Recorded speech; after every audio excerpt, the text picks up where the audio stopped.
সুপ্রিয় দর্শক, আসসালামু আলাইকুম। সবাই কেমন আছেন? আশা করি সবাই অনেক অনেক ভালো আছেন।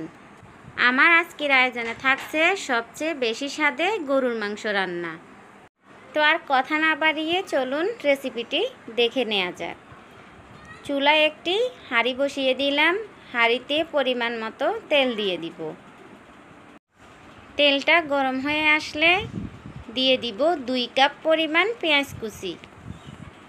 এখানে আমি আজ 3 কেজি গরুর মাংস রান্না করব, তাই আমি 2 কাপ পেঁয়াজ কুচি দিয়ে দিয়েছি। পেঁয়াজটাকে 1-2 মিনিটের মতো ভেজে নিব। ভেজে নেওয়ার পর দিয়ে দিব গোটা গরম মশলা। এখানে আমি নিয়েছি 2টা তেজপাতা, 2 টুকরা দারুচিনি, 5-6টা সাদা এলাচ, একটা স্টার এনাচ, 12-13টার মতো গোলমরিচ, 10-12টার মতো লবঙ্গ।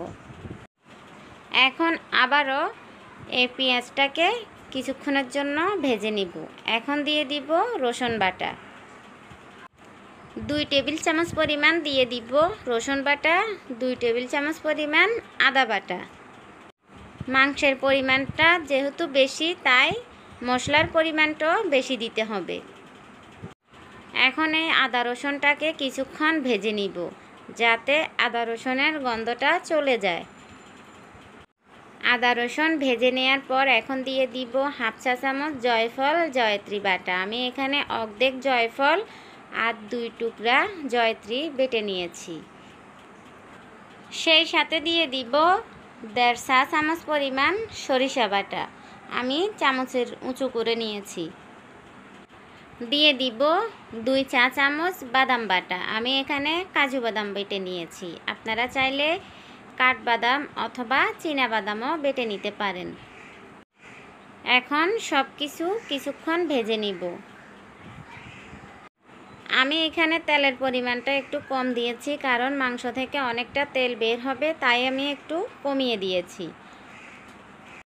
কিছুক্ষণ মশলাটাকে ভেজে নেওয়ার পর এখন দিয়ে দিব স্বাদ মতো লবণ, দিয়ে দিব 2 চা চামচ পরিমাণ হলুদের গুঁড়া, আর সেই সাথে দিয়ে দিব 3 চা চামচ পরিমাণ মরিচের গুঁড়া। ঝালটা আপনারা আপনাদের পছন্দ অনুযায়ী দিতে পারেন। আমার এই মরিচের গুঁড়াগুলো ঝাল বেশি, তাই আমি 3 চা চামচ দিয়েছি। এখন দিয়ে দিব 2 চা চামচ পরিমাণ জিরা গুঁড়া, 2 চা চামচ পরিমাণ ধনিয়া গুঁড়া। আপনারা চাইলে জিরাটা বেটে দিতে পারেন। এখন সব কিছু একটু মিক্স করে নিব।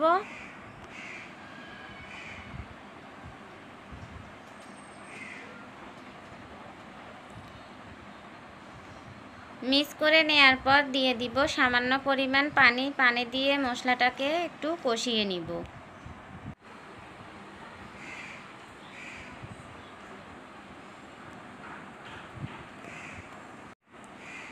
এখন দিয়ে দিব আগে থেকে ধুয়ে রাখা গরুর মাংস। আমি এখানে 3 কেজি গরুর মাংস নিয়েছি, হাড় চর্বি সহ। মাংসগুলোকে ছোট ছোট পিস করে কেটে ধুয়ে পরিষ্কার করে নিয়েছি। এখন মাংসগুলোকে মশলার সাথে ভালো করে মিক্স করে নিব।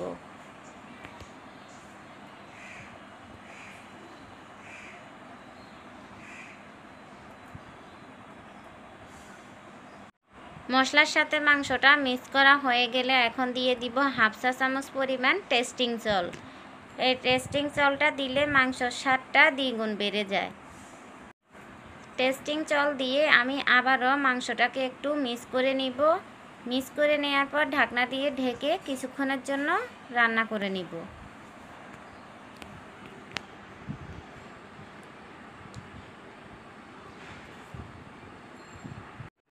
ফিরে এলাম আধা ঘন্টা পর। আধা ঘন্টার মতো আমি মাংসটাকে কষিয়ে নিলাম। এর মাঝে কিন্তু আমি নেড়ে চেড়ে দিয়েছি।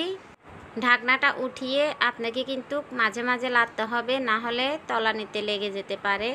লেগে গেলে মাংসের টেস্টটা নষ্ট হয়ে যাবে, খেতে ভালো লাগবে না।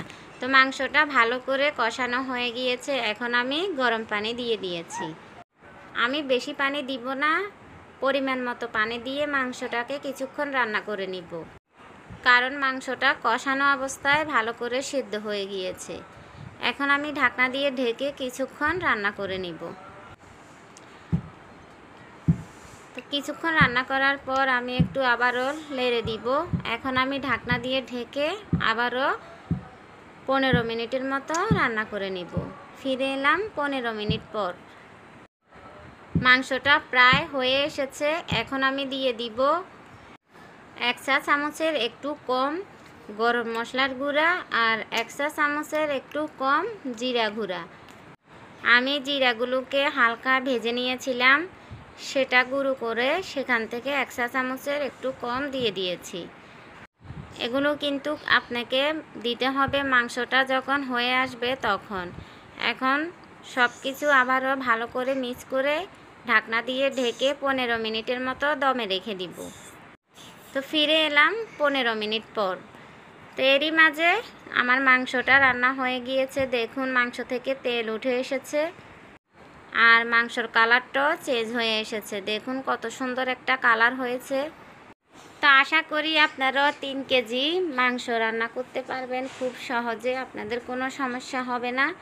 আমার সেম রেসিপি ফলো করে আপনারা মাংসটা রান্না করতে পারেন।